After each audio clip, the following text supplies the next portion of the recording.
seorang wali tea bisa nganyahokeun dengan jelas arah eta manusia, bisa dijelaskan ku manehanana hiji perkara ditajalikeun ku Gusti Allah.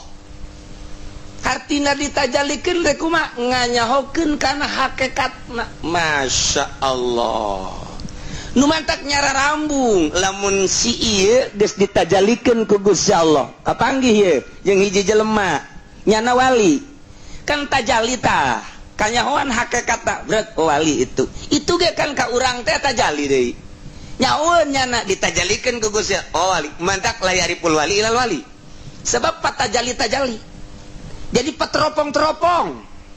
Coba yang nyahokeun naon coba itu teropong. Oh keur ngisi sia kadeul keur ngisi teropong deui ku. Oh ku batur teh nu itu urang neropong ka ditu jangan neropong ka urang keur ngopi tah mah teropong dukun atuh kos kitu mah teropong dukun subur tah mah yang subur. Gusti Allah doaku lain gitu, teropong-teropong kaliwa lain gitu. Lain pakai teropong-teropong make mantra-mantra kos gitu lain.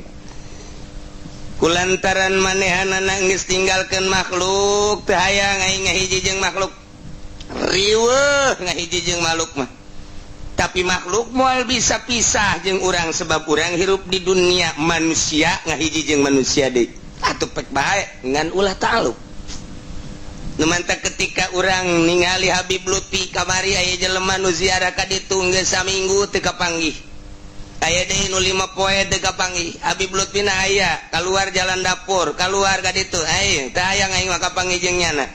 Diomongkeun los ya sadaekna ngomongkeun. Aya nu geus 3 poe teu kapanggih. Atuh nyana mah nyana geus teu hayangeun kapanggih jeung jelema.